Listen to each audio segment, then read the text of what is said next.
اوكي شيخ تفضل ان شاء الله تعالى. Inshallah. Bismillahir Rahmanir Rahim. Allahumma lakal hamdu wa la ni'amika al-azima wa alaika al-jasima. Wa nusalli wa nusallimu ala Sayyidina Muhammad an-Nabiy al-Amin wa ala alihi wa sahbihi ajma'in. Brothers and sisters, it's my honor and pleasure once again to welcome you to another episode in our series Illuminate Your Life. And today I have this beautiful tradition about the boundless, the infinite mercy of Allah subhanahu wa ta'ala.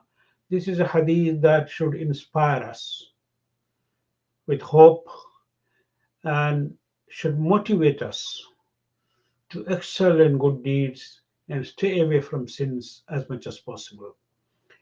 I will read the Arabic, the tradition in Arabic and translate and explain its beautiful meanings and lessons, inshallah, briefly. إن الله كتب الحسنات والسيئات ثم بين ذلك فمن هم بحسنة فلم يعملها كتبها الله له عنده حسنة كاملة فإن هو هم بها فعملها كتبها الله له عنده 10 حسنات إلى 700 ضعف إلى أضعاف كثيرة ومن هم بسيئة فلم يعملها كتبها الله له عنده حسنة كاملة فإن هو هم بها فعملها كتبها الله له سيئة واحدة. الراوي عبد الله بن عباس رضي الله عنهما. المصدر صحيح البخاري. Allah has written down the good deeds and the bad deeds and then explained them. Hence, whosoever intends to do a good deed and yet did not do it, Allah still writes it for him as a good deed, as if he has done a good deed. If, however, he intends to do a good deed and then does it, it will be written down as if he had done 10 good works up to 700, even multiplying it many folds.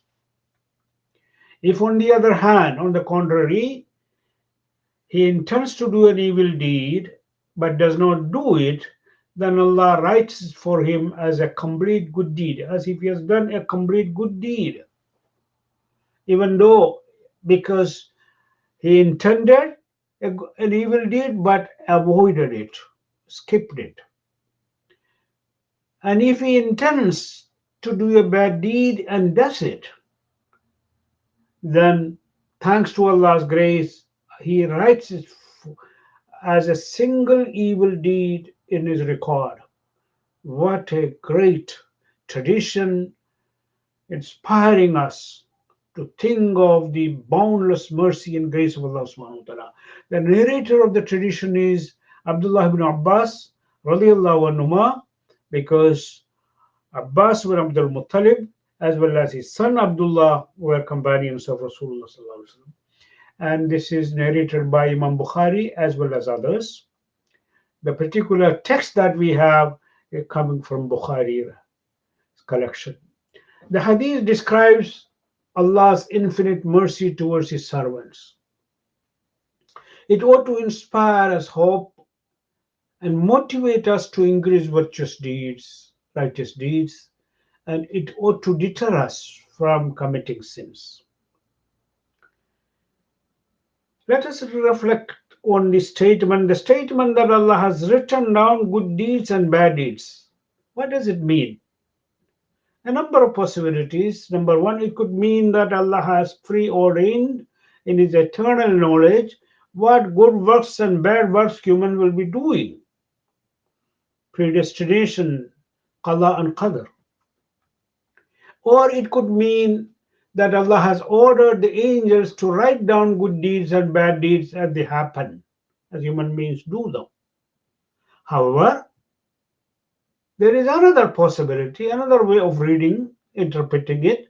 Perhaps the preferred meaning seems to be, Allah knows better, that Allah has spelled out for His servants that such and such deeds are good and such deeds are bad. And this knowledge is conveyed to humankind through Allah's chosen messengers, prophets, and apostles. Therefore, Allah has never left us in darkness. فَلِلَّهِ الْحُجَّةُ الْبَالِغَةُ.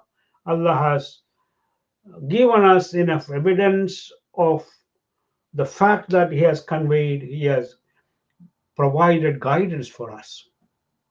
Furthermore, Allah also spelled out the rewards for the good deeds and the penalties for the bad deeds.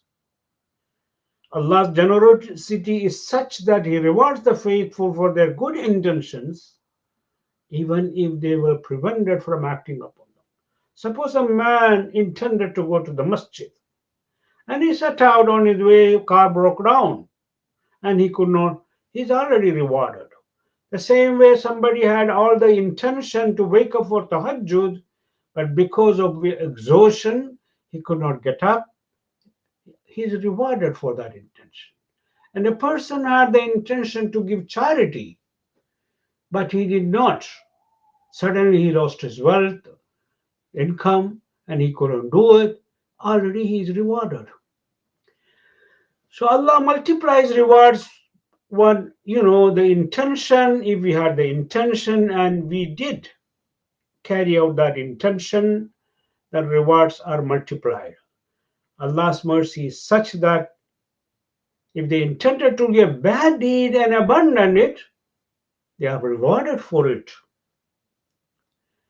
If they went ahead, if a person had an intention to do something bad and he carried it out, then Allah's mercy is such, He writes it down as if he has done a single bad deed, as opposed to the good deed. It should inspire us to increase the righteous deeds, excel, and compete with one another. This shows Allah's mercy overpowers His wrath. If Allah were to stick with the rule of justice, He would not have done so. This ought to convince us of the infinite mercy of Allah subhanahu wa ta'ala. There are several Quranic verses. We already mentioned before that Rasulullah sallallahu alaihi wasallam is the interpreter par excellence of the Quran, and many of these traditions, the Hadeeth, are tafsir of the Quran. There are tradition verses, various verses in the Quran conveying the same concept. To cite three of them, in Surah 6, verse 160, Allah says, "Man ja'a bil hasanati falahu ashru amsalha, wa man ja'a bis sayyi'ah fala yujza illa mithlaha, wa hum la yudhlamun." Whoever comes with a good deed will be rewarded tenfold, but whoever comes with a bad deed will be punished for only one. None will be wrong because Allah does not wrong anyone. And as for the charitable contributions they make, remember Ramadan is approaching. Is the perfect opportunity to think about the tremendous manifold blessings awaiting us.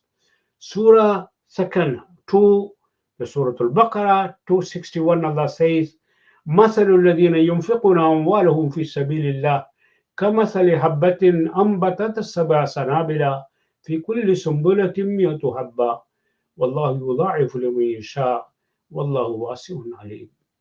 The example of those who spend their wealth in the cause of Allah is that of a grain that sprouts into 7 years, each bearing 100 grains. And Allah multiplies the reward even more to whoever He wills. For Allah is all bountiful, all knowing. Another ayah, Surah 4, verse 40. إِنَّ اللَّهَ لَا يَظْلِمُ مِثْقَالَ ذَرَّةٍ إِن تَكُ حَسَنَةً يُضَاعِفُهَا وَيُؤْتِ مِن لَّدُنْهُ أَجْرًا عَظِيمًا. Indeed, Allah never wrongs anyone, even by an atom's weight.